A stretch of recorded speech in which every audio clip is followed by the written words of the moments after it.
What's up fam, my name is Tech and welcome to my Mass Effect 3 multiplayer guide for the Salarian Infiltrator. In this video, I intend to document my research on the class and hopefully spread awareness that people are still playing this game. I'll be starting by going over the racial passives and then the active abilities. Following that, I'll give a build you can try to start off with the class. And as always, links to useful information will be in the description. So what's the Salarian Infiltrator good for? This class, much like the human Infiltrator, excels at sniping, however it integrates its powers much better than the human one does. Salarians are ever so slightly more tanky than human classes. By default, they also have 500 health, but they have a little bit extra shields at 600. And they have all the same mobility options as Geth, including the little side hop. Their fitness tree is identical to the human ones. However, the Salarian operative tree is very slightly different. This one leans more into power damage. If you choose to max out power damage boosts, you'll end up at 45% extra power damage as opposed to 35. Unfortunately for this class, this comes at the cost of slightly lower weapon damage, as when maxing for it, you only get 22% as opposed to 27. Technically speaking though, when you're maxing for weapon damage, you'll still end up with 10% more power damage than you would otherwise, so you're still in the positive. Now on to the active abilities. Your first one is the signature infiltrator ability, Tactical Cloak.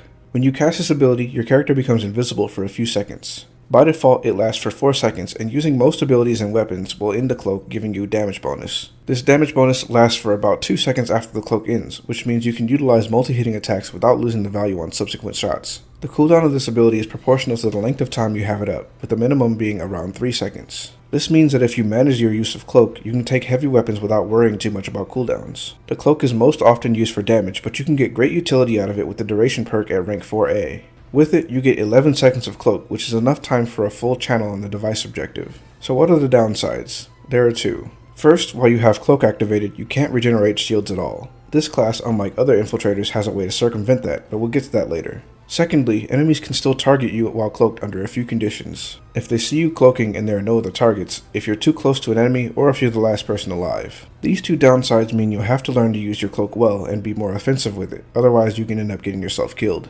Your second ability is Proximity Mine. When you cast it, you'll shoot a mine in a straight line at your crosshair. It'll stick on most surfaces and will arm itself about a second after contact. It has a variety of uses, such as guarding your flank, doing solid damage to groups, or even weakening enemies. It can even be a good trap for cannibals if you put it on an enemy corpse. They'll trigger it when they attempt to consume them. It can detonate all but biotic combos and can even be spec'd to increase enemies' damage taken by 20%. This is great for putting on spawn points or into clumped enemies, as the detonation can hit an unlimited amount of targets as long as they're within the radius. For this class in particular, if you're going to use it, I recommend not taking the final rank, as you will likely not be concerned with the damage or recharge speed. You'd more be using it for the weakening effects and guarding your flank. Your last ability is Energy Drain. This is like a defensive version of Overload, and they share most of the same traits. On cast, you'll create a small AoE blast at your crosshair or any enemy you're targeting. The blast does 3 times damage to shields and barriers and will replenish a chunk of shields proportional to the amount drained.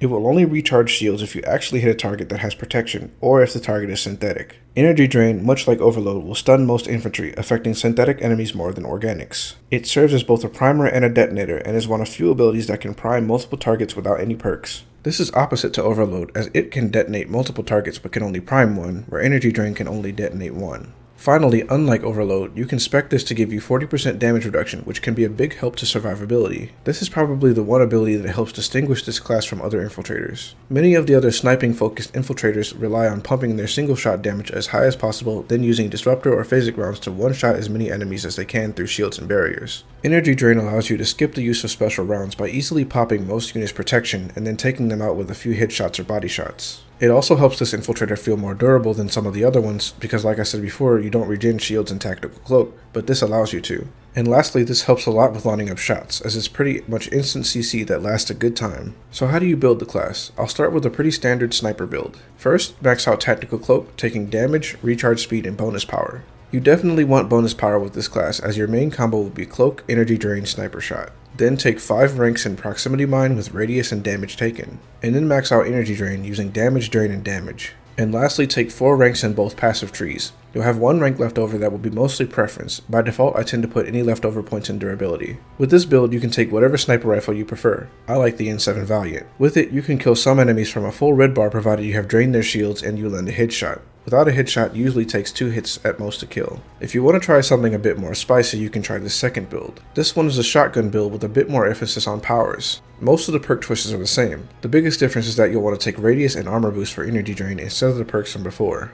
These will allow you to drain enemies in a group more consistently, which will prime multiple targets, and you can detonate them with proximity mine. You'll also feel more durable with this build, as you'll be draining more frequently and you'll have 40% damage reduction. Provided you have at least one teammate somewhat close to you and a drainable enemy, with some practice you can reliably juggle aggro and survive near enemies longer than you might think. One thing you want to keep in mind when running any infiltrator is that, like I said earlier, your cloak cooldown is proportional to the amount of time spent cloaked. Another interaction that is not explicitly stated is with the bonus power perk. Tactical Cloak's cooldown will override the cooldown of any ability you use within the cloak's duration. This means even if you have max weapon weight and you use a high cooldown ability like Proximity Mine, which by default is 30 seconds, if you end your cloak early, your cooldown will be much lower.